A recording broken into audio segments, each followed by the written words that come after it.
believes in the value of lifelong learning. So let's welcome James Devine. Thank you so much.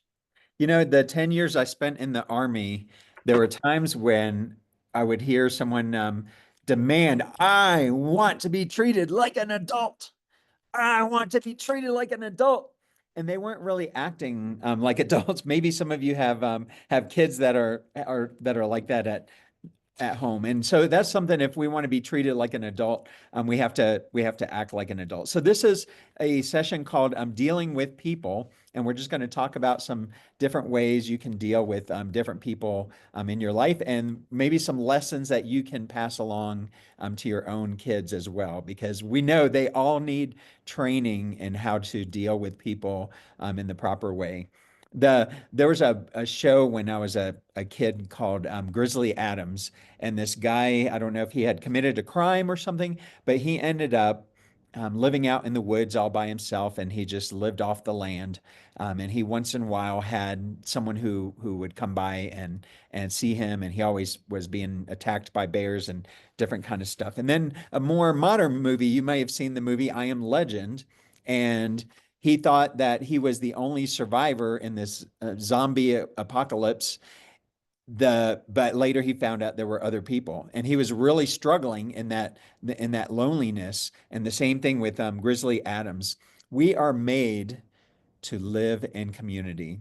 We're made to be with other people. We're made to share our gifts with the world around us. And our gifts are all going to be different. My gifts are not like your gifts. Your gifts are not like my gifts.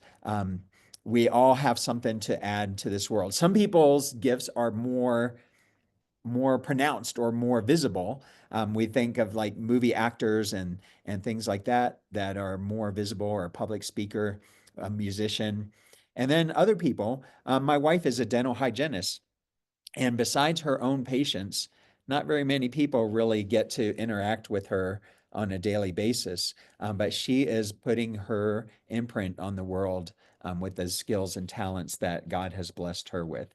The the research shows that married guys live longer and that women live longer than men. And one of the reasons that some of the researchers say, especially about the women living longer than men, we tend to isolate and pull away from community, and women are always, or most women are involved in their community.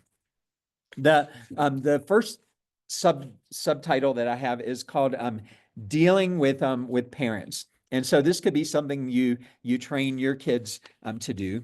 My son Josh, he's so I have 4 kids, and I need to update my bio because I've got 10 grandkids now, and number 11 is on the way. And I think there was 9 in there. My 4 kids range in age from 37 to 27. And Josh is my 32-year-old. He's the father of 6. He works in Missouri in the government, and he's like the top lawyer in the state of Missouri. So he has really done some things with his life. But when he was a kid, sometimes he drove me crazy. He had to learn. I remember at the time the Disney movie, I don't remember what the movie was called, but it had a little clip or a little song called Why Should I Worry? Why should I care? It went something like that. And so he would we would tell him something. We'd say, Josh, you need to put your shoes away. And he'd say, why should I? And then if as soon as we gave him the stern look, he'd start singing the song, Worry. And then he'd try to say, oh, I'm just singing. Why are you getting mad at me, Dad? And after a couple of times of facing the punishment, he ended up changing his ways and realizing that trying to say he was going to be singing was not going to work with us.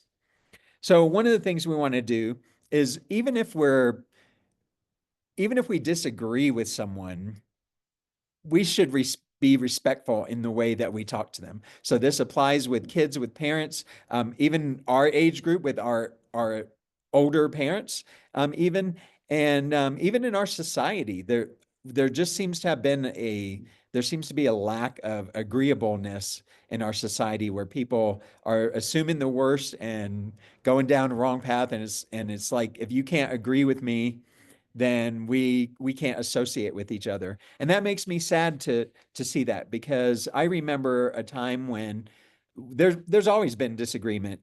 And when you study some of the old congressmen from like the 1800s, sometimes they'd be almost in shouting matches and almost in duels during the day when they were discussing the law and debating the law.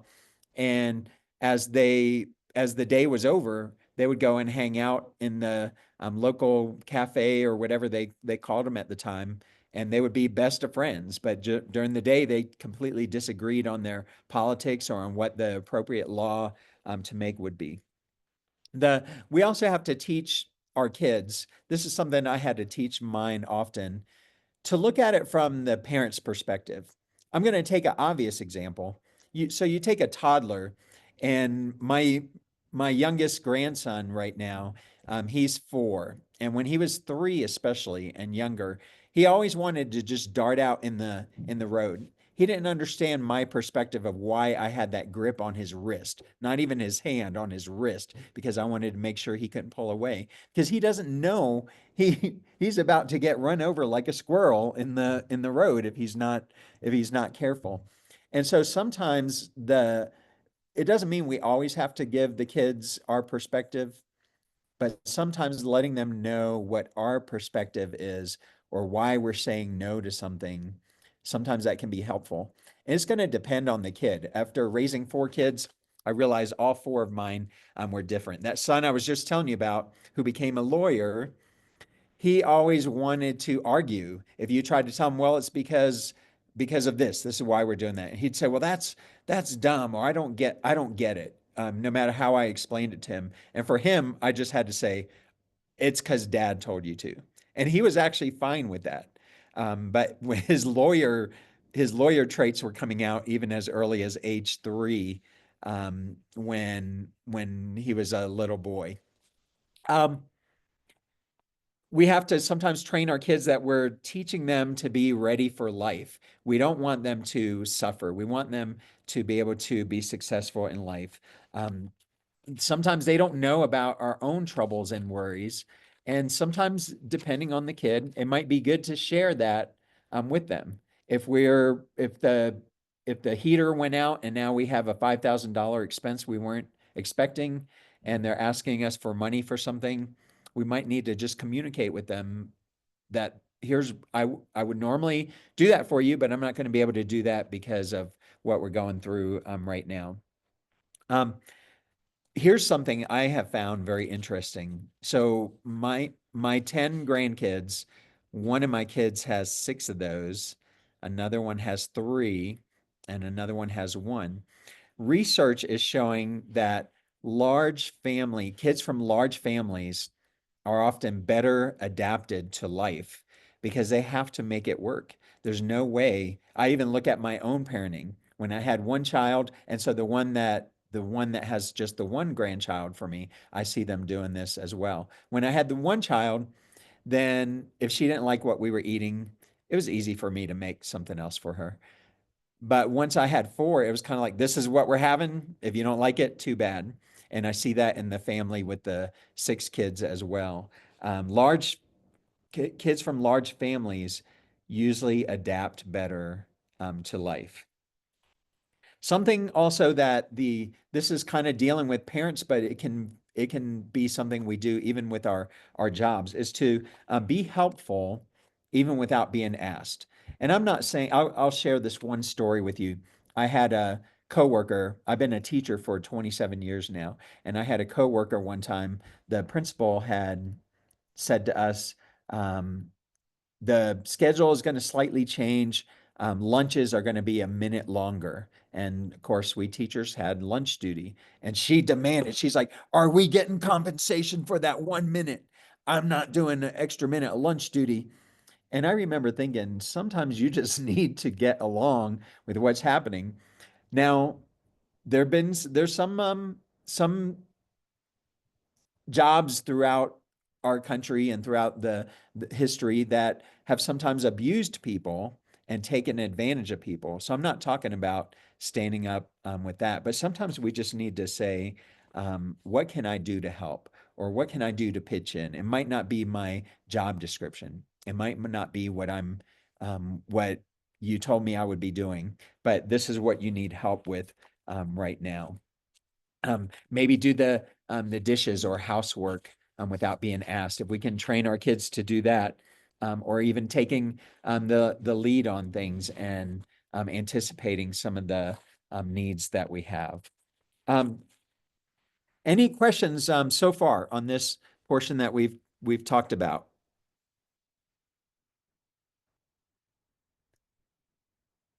I'm going to give you some opportunities for questions throughout. So feel free to ask me that or write them down so you don't forget. And I do see we do have a couple of kids on here too. So kids, those helping your mom without being asked, those are some important things to do.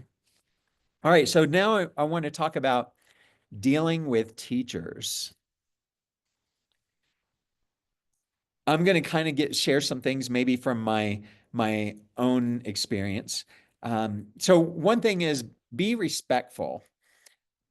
No matter how you feel, I know that sometimes when it's your child, it can be something very emotional because you're wanting to see the best for your child. And I'm going to be honest, not all teachers are going to respond in the way that they should. As a teacher myself, one of the things that I made sure to do when my kids were in school, I never wanted to go over the teacher's head. So I remember my youngest son, he really struggled in middle school. And there were times I would email a teacher, no response. Email a teacher again, no response. Call them and leave them a voicemail and say, hey, I emailed you twice. Maybe our emails aren't communicating. So I just wanted to reach out to you. I need to talk to you about my son. And no response. And so this was hard for me to do, but I would then email them a third time. This is like 4 or 5 days into me trying to reach them and getting no response. But I would copy the principal on that email, and I usually got a response within 20 minutes in that case.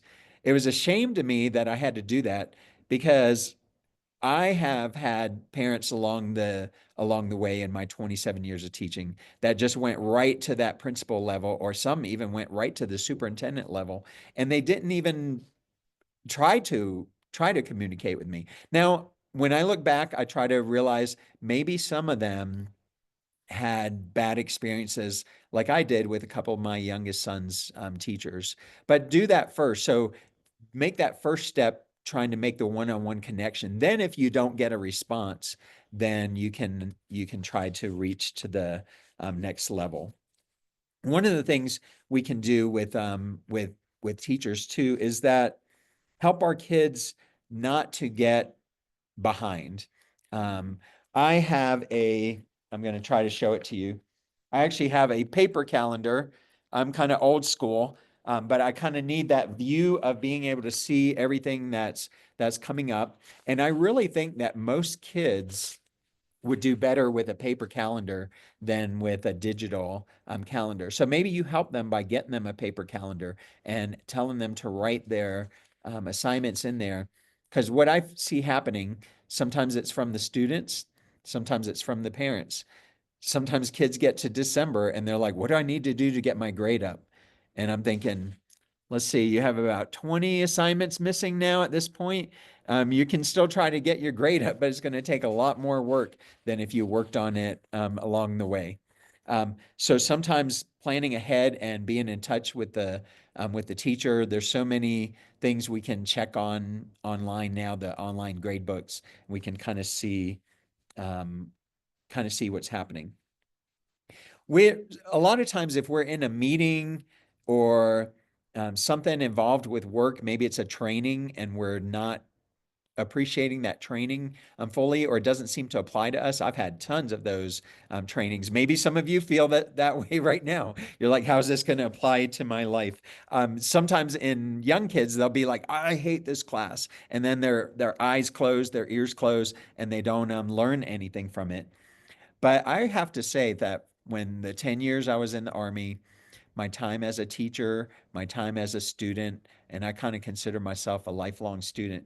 I've learned from bad teachers and from good teachers. I've learned from good leaders that I had in the Army. I had some really great ones.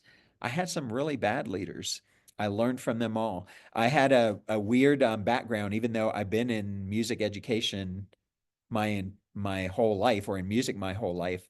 Um, I didn't start off with a music degree. I was 43 before I got my first music degree, but I started in the music field at the age of 20. And so it was a long time before I actually have a bachelor's in business administration, but I was in the Army band. And so I never had conducting classes, and I would just watch conductors, and the ones I thought were bad, it's like I'm not going to do that. The ones that were good, it's like I want to try to do what they're doing, and so I learned from that. So you can learn from changing your mindset and saying, no matter whether this leader is good or bad, whether my boss is good or bad, or whether this training seems to apply to me, there's going to be something that you can learn through that if you um, if you change your mindset about that. We've heard this said before too, that we should probably listen as much as we talk.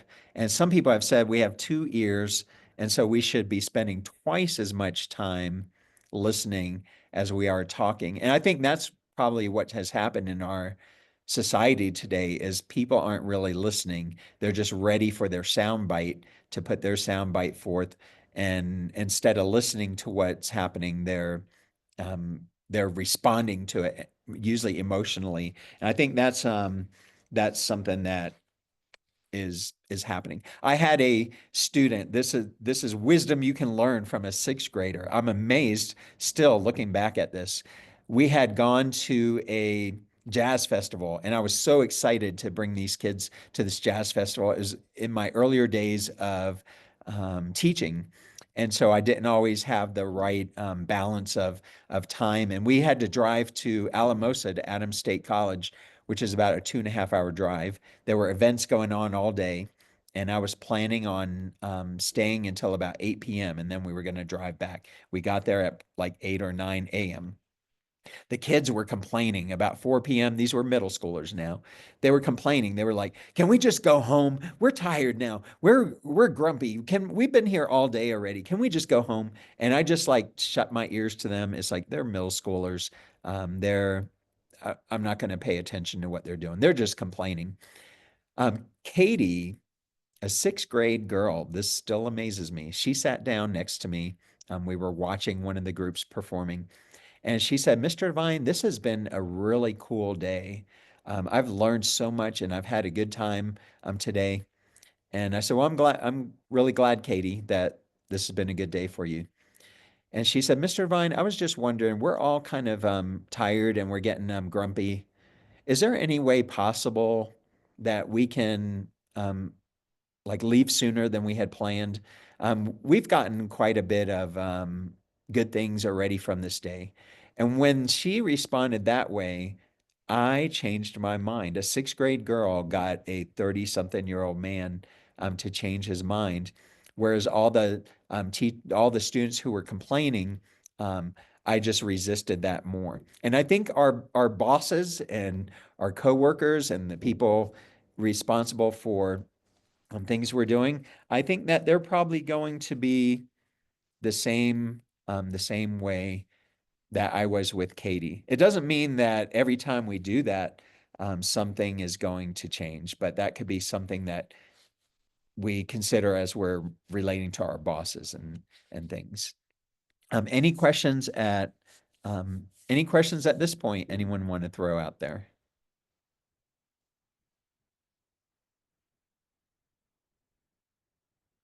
All right. Remember, if you come up with some, then let me know. Research shows that the five people you hang out with the most are going to be a reflection of your life. It's not 100% guaranteed, but if you're hanging out with people who um, are earning pretty decent salaries. Of the five people you hang out with the most, research shows you're probably going to make a pretty decent salary. If you're hanging out with people who are mostly long-term married and marriage is something important to you, research shows you're probably going to have that. We've known this. We've told our kids this same thing. It's like whoever you hang out with, that's what you're going to be like. But I think sometimes we forget about that as adults. And so be careful who you surround yourself with. I think I'm a 58 years old now. I feel like I have three really deep friendships that people I know I could call if I ever landed in jail. I don't plan on ever landing in jail, but these are three people I know that I could call. There was a friend of mine one time, he and I and two other guys, we hung out together all the time and poured into each other's lives and gave each other marital advice and career advice. And there was a time, this guy's name was Troy. Um, he was not being so nice to his wife. He wasn't doing anything abusive, but he just really kind of treated her with contempt and rudeness. And the other three of us, we said, Troy, you can't be treating your wife this way. You know, we're your friends and we're seeing this. We can't accept this in you. You're better than this. Troy didn't want to listen. And so Troy just broke off from our group. And one of the things I think we have to realize about true friends is that sometimes we may say something or we may respond in a way that breaks the friendship off. And sometimes that's okay. Because if it's true love and care and concern, we're going to want to be um, we're going to want to challenge them to be the best person they can be and not let them just go through what continue to be a terrible person. It's it's basically not about you, it's about them. You know, we see this in teens all the time, and I see it even in adults. Oh, he makes me feel so good when I'm around him. My heart just leaps out of my chest. And that always tells me it's not about that other person, but about how it's making me feel at the moment. And those aren't the really true relationships. In fact, I hate it when I go to a graduation ceremony and someone says, just follow your heart, just follow your heart. No, there's times we do have to do that, but after we get advice from people, after we look at the facts in the situation, after we've evaluated things, after we've listed the positive and the negative things that are happening, then if we're still not sure or if it's hard to make a decision, then maybe we want to follow our heart. Something that you can teach your kids this: peer pressure can be good or bad. I've managed to create in every school that I've taught at um, a a culture and climate of excellence. I teach band, and so excellence in the band. And I would say over 90% of my kids, they earn an A. They work hard to earn an A, and we create that culture um, of high expectations. So that's a case where peer pressure can be good. That when I was a kid, I didn't always choose wisely. Going back to the five people you hang out with scenario, most of the people I was hanging out with, they were starting to smoke marijuana and get into trouble. Excuse me. Um, and I knew that I didn't want to go down that route, but I didn't know quite how to stay away from that. So I ended up lying. I don't know if I want to say this, but sometimes it might be okay for your kids to lie when it's something where they're trying to avoid temptation. So what would happen is some friends would tell me, I was in seventh grade. They would say, "Hey, we're having a party. Such and such mom is out of town, or their parents are out of town. We're going to have some weed there. Do you want to go?" And I didn't have the boldness to tell them no. So I would always say, well, I need to check with my mom and see if she says it's okay. And I never checked with my mom, but so I would tell them that my mom said I couldn't go. And actually, I look at back at this now. We moved very shortly after that to just a couple miles away, but my peer group and my circle of friends changed, and that actually saved me. That saved me from going down that path. So this might be something you encourage your kids to do, to put the blame on you as the parent for the hard decisions or the hard situations that they may face as teenagers. Um, Definitely, if you know someone who is harming themselves, do not hesitate in getting them some help, even if they've sworn you to secrecy. Oh, whatever you do, please don't tell that I'm being abused, or don't tell that I've thought about suicide. That's a time where it's worth it to risk the friendship and um, and go on with that. Um, all right, any questions about dealing with friends and peers? I don't know how we're going to handle all the questions you guys have today. So If James, maybe I can help here. So I think there's another thing too. My children and I, we always talk about how it's never okay to lie. But if you find yourself going into, like you said, you didn't really lie. You did in the fact that you never asked your mom, but your intention was to go ask your mom. Um, but have you found yourself in those types of situations, and how have you overcome them? Can you just share a story of where that's happened with you, to where you've had to get out of a situation, or maybe you're in one right now and you would like to have um, Mr. Devine's expertise? And do you all know how to unmute yourself? Okay, so maybe ask a couple questions. Can you? Some of you, please, especially you younger students.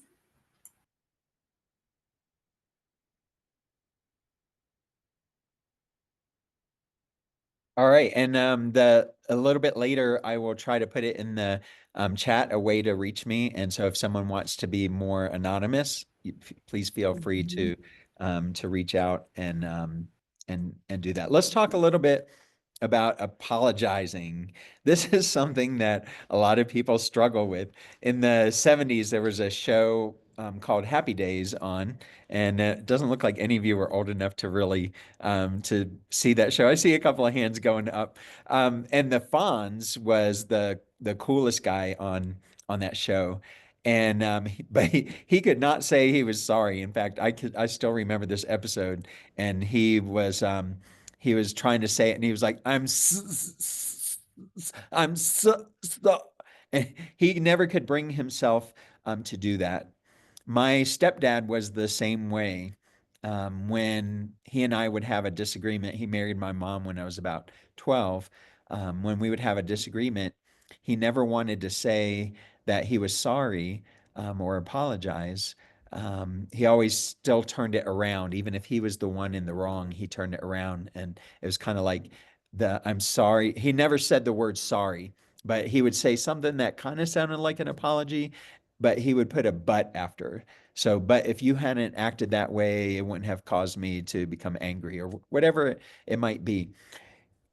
Saying I'm sorry and apologizing can go a really long way to restoring things. I've had some students, and when I'm in the wrong, I tell my students I'm sorry. I lost it, or I responded out of anger. Because sometimes even as a teacher, we're stressed. When I taught I was at Falcon High School for a long time, and I had close to 200 students when I was there. And so if students came to me the day of the concert and started telling me, "Oh, I'm not going to be here tonight," sometimes I just would kind of lose my temper a little bit. And I had to apologize to a couple of kids because sometimes it was a really legitimate thing. And so I just developed a procedure where I never got mad about that anymore. And I just had a formal makeup policy. Um, the and that would be something. I know someone put something in the chat, but I can't. My brain doesn't work to do. Um, several things at once. Do you want me to read it to you, James? Yes, if you could do that, that would be great. So the comment is, several kids in our home have a hard time with siblings and they feel they are annoying even when the other child is acting normally and not trying to be a bother. Do you have recommendations to stay annoying proof and be more accepting of younger siblings? Ooh, that one's a hard one. Um, so my short answer is going to be that they probably just need to live with it and deal with it. And some of it's going to depend on what the what the house situation is. Because if you think about it, we're all kind of annoyed with people sometimes. I love my wife deeply. We've been married 38 years. There's a couple of times when my wife is annoying to me where I need something and maybe she doesn't understand that need. So maybe we can try to train the kids to how to express that need. So I don't know what the actual situation is, but let's say that it's I need quiet time to read, and my siblings are asking me too many questions. So maybe it can be like a compromise thing where for 20 minutes they play with their younger sibling, and then they get to have 40 minutes to read in the a corner of mom and dad's room or something, so that they're not being annoyed by their siblings. I see that in the grandkid group I have where there's six of them. Sometimes they annoy each other. They're in age from 13 to 4 is the age span, and so you got all kinds of levels that are happening there.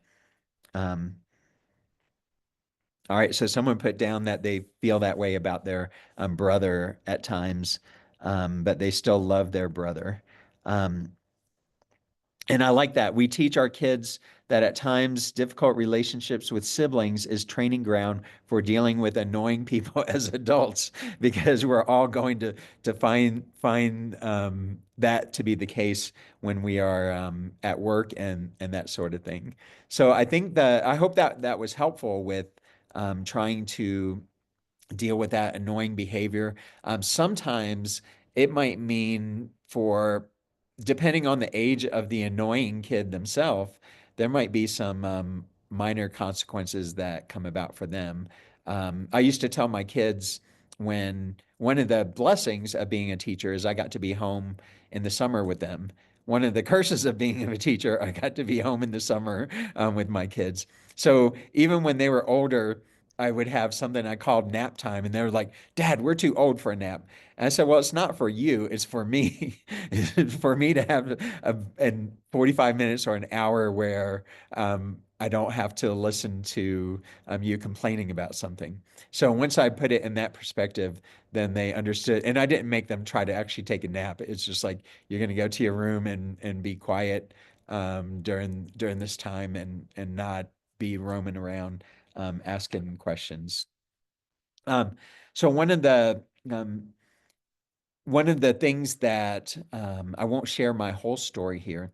A little bit later, I'll put my um, website, and this book is free on my website, as well as a course for your kids that's absolutely free called "Why Don't They Teach That in School?" And it's got about 20 mini lessons. So the book is called Sad Boy, Joyful Man, and it's free. I was abused as a kid by a friend in the family, and it took me a long time, but I finally was able at the age of 16 to forgive this man for what we had done. So sometimes in the apology process, sometimes we just need to forgive people. He never came to me and asked me for forgiveness. I did the forgiveness to um, because that's what I needed to do to go to the next level in my life. Um, Sad Boy, Joyful Man is what it's called. Sad Boy, Joyful Man, and it's absolutely free on the website. So don't be afraid to apologize or to ask for an apology. And those are actually two of the mini lessons in the "Why Don't They Teach That in School" course that you can get for free. Um, All right, so let's talk about now rude people, how to deal with rude people in our lives. We've been grouchy. I know so I do not function well after 8 p.m. You might think that's funny, but by 9, I'm asleep and in bed, but I wake up at 4 a.m. My wife does not function well in the morning. She has to get up at 5 a.m. for work, but if she had her druthers, she'd go to bed probably about 1 a.m. and get up about 10 a.m. She just doesn't. This is something we learned over our years of marriage. We don't talk about important things from 8 to 9 p.m. Or from 5 to 7 a.m. Because neither one of us in each of those cases is not ready to deal with that. So we've all been grouchy and to other people, and sometimes we have to realize that someone else's grouchiness may not be it's not necessarily reflection on us. It could be a reflection on what they're going through in their life. I read a story of a guy who was on a bus, and this lady came onto the bus with her 3 or 4 kids, and they were just tearing things up. They were being rude to people. They were not paying attention to the space around them. And she wasn't saying anything to them. And this guy got really frustrated and he tore into her and said something about, why don't you keep your kids under control? And then she kind of like snapped to, and she said, "Oh, I'm so sorry." And someone important, I don't remember if it was her husband or someone else in her life, had just died.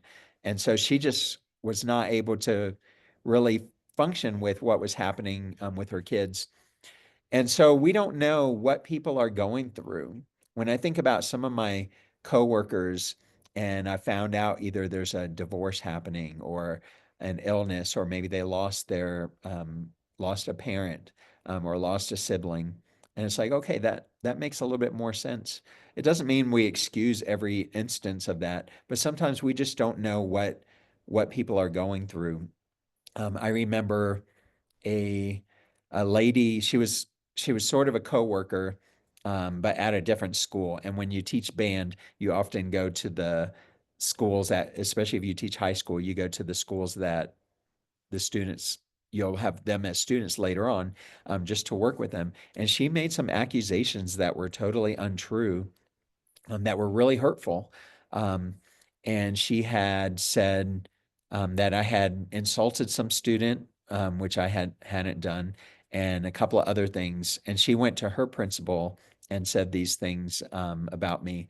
Um, I found out later, a couple of years later, that was just how I don't know what happened in her life, but she had a difficult life, and she interpreted everything that happened through that lens, that it was another negative thing coming her way.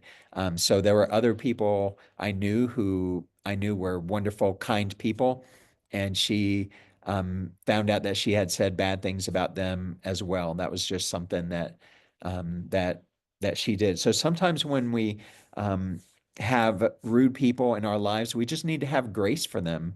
Um, Maybe avoid them if we can, um, but we can respond with acts of kindness.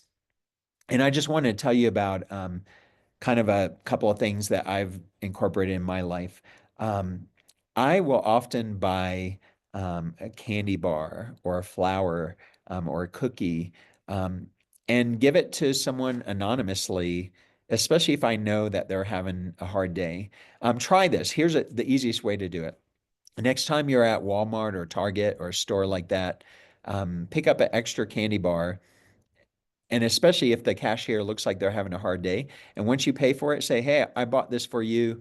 I just wanted you to know that I'm thinking about you today." You'd be amazed at the response you get from those people. I have taken to doing some things here where I work now, where I want it to be anonymous, but just things that I know when someone's going through something difficult. I do something, just a small thing special for them, or just leave them an anonymous note. Sometimes the people who seem grouchy are people who are wired differently. I'll give you an example. The first school I taught at, the maintenance people always seemed like they were kind of grouchy, or gruff. Gruff is probably a better word, but that was how they were wired. They were great at fixing the school vans. If the heating system broke down and you sent them an email or put in a work order, they'd be there right away and fix it all to professional standards, and they would keep working on it till they got it right. But they just were not wired to deal with people. So in some ways, a school environment was difficult for them because although they were good at working on the heat and AC and other maintenance things, they were not that great at having 20 students surround them, or teachers go and talk to them. So once I realized that they were nice people, but just kind of gruff around the edges, then it's just like, okay, I can have some grace and accept them that way. I once left on a Friday from school. My mom passed away about 5 years ago. This was when my mom was still alive. And I noticed there were three voicemails from her. And I was like, oh no, is everything okay? So I'm going to my car and I'm checking the voicemails on my phone. And my mom was from Italy, so she had a little bit of an Italian accent, but these were the three voicemails. The first one, Jimmy, this is your mom. Please call me when you get a chance. Okay. Second voicemail that was about an hour after that one. Jimmy, in case you forget, this is your mom. Here's my phone number, 867-5309, in case you forget. And then about an hour later was her third voicemail. Jimmy, if you don't want to talk to me, just tell me. You don't have to ignore my phone calls. And so I called her up and I said, Mom, I just got off of work and I got all three of your voicemails. But my mom was one of those people who made lots of assumptions um, about about things, and she kind of lived her life this way, which was very unfortunate because she could have had a much better time throughout life if she hadn't been that way. I want to talk about two things real quick, or a couple more things. Um, Gossip is like a cancer. And I think we've all been guilty of gossip. I know I've been guilty of it, but sometimes we clothe it in something that seems like it's good. Church people will sometimes clothe it in, hey, can you pray for such and such because they're doing this or they're going through this. And it's just like you basically just gossiped about that person asking the rest of us to pray. I'm not talking about when people are asking for prayer for themselves. I'm talking about someone asking for a third party. And not everyone does that. And there's a fine line. There's times where we need to vent. There's times I've vented, and there's times I've gossiped. There's a fine line. So just be aware of that and try to determine where is that fine line, because gossiping is like a cancer and can destroy an organization or a family, and is something to be avoided at all costs. Um, let's talk about a couple of things to avoid. Text and email are both great ways to communicate when we either have something good to report or we have some small piece of information we need to send out. So if I need to discuss the budget with my wife, we don't do that via text. If I tell her that I'm going to be late because there's traffic or I got tied up at work and I'm going to be later, I'll send her a text for that. Same thing with email. Email is not good for communicating things that are bad news. They're great for information, for going back and forth. Um, the best for communicating any kind of bad news is going to be face-to-face communication. Second best is probably like we're doing now via Zoom. And then phone is okay for dealing with that, but it's still not the best. 70% of our communication comes from our cues on our face and the way we look and the tone of voice that we have. And that may be another reason why so much is crazy about today's communication, because people do this on social media posts and then they just get angry at each other. because they don't have the tone of voice of the discussion, knowing that, yes, I do care about you. I may think totally different than you politically, but I do care about you and want to hear your side of it as well. I just would say avoid email or text for anything that is bad news. Good news is fine. Information is fine in those ways. And then I really want to encourage you to do a man I met to do this. A man I met about 10 or 12 years ago. He gave a speech to some of the high school students that I worked with at the time. He wrote 3 thank you notes a day, handwritten thank you notes. And maybe that's too hard to do. 3 a day is quite a bit. I was very impressed with him, but he inspired me. And I try to do at least one a week. And sometimes I cop out and do a kind of like a thank you text or a thinking of you text. But you would be very surprised at the amount of difference that makes in somebody's life. Um, as a teacher of a subject that students choose to be in, band, I'm very fortunate. And I get mostly positive responses from parents and from students. The ones who don't like band, they usually drop out at some point, and so I end up with the ones who truly want to be there. But I know even when I get a positive note or a positive email, it makes my day. And I only get about one negative thing a month. And actually, for the 2 years I've been at my current school, it's been only 1 or 2 a year of negative ones that I've gotten. But that it drags me down, and I've actually thought about maybe I shouldn't be a teacher. When I would get one a month, it made me wonder whether I should be a teacher. If I didn't have the positive notes to lift that up, it would be very difficult to do. So that's something that to think about when you're communicating. Always think about the positive things and giving some encouragement. Any questions so far? I have a quick question, James. So for students who are on here, you were saying that you were abused or in a bad relationship and you forgave.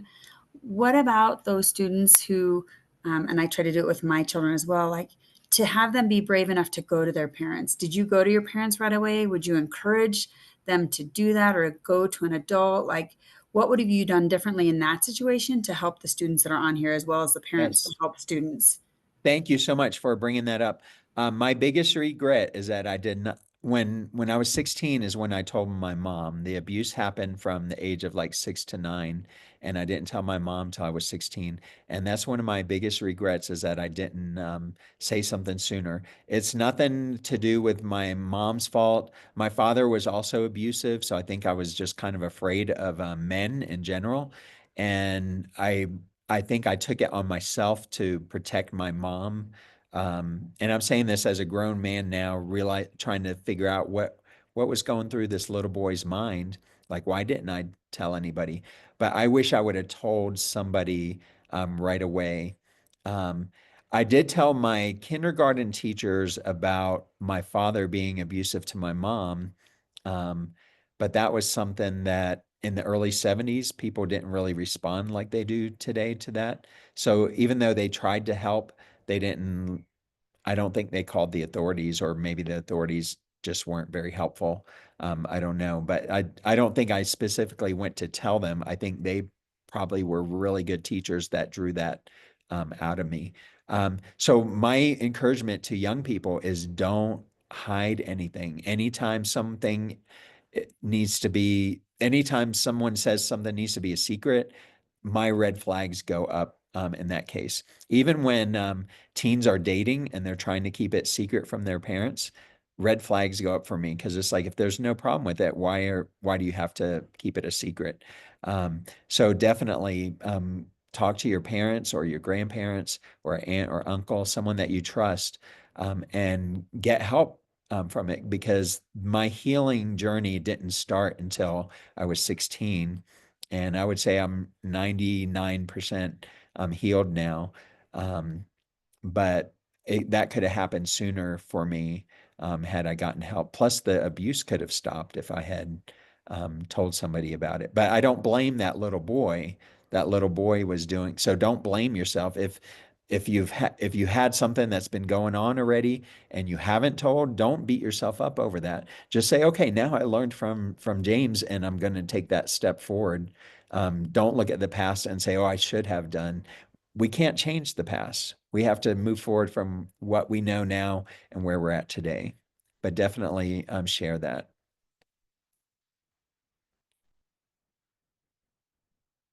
Any other questions or comments? I'm going to share my website in the chat. And that, remember, you can get that.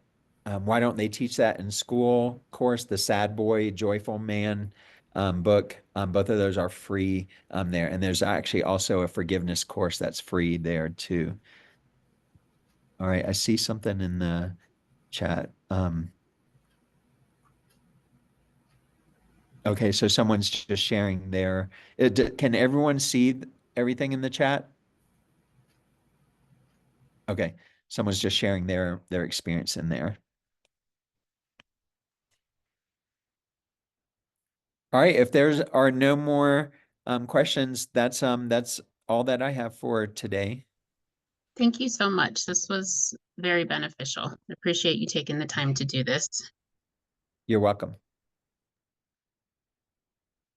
If anyone has any thing they want to ask later, there's a space on my website. You can click a message. It goes right to me. I don't have any secretaries or anything like that it goes to, and I'd be happy to respond to your questions there. Right. Thanks so much, James. We appreciate everything that you shared. Thank you.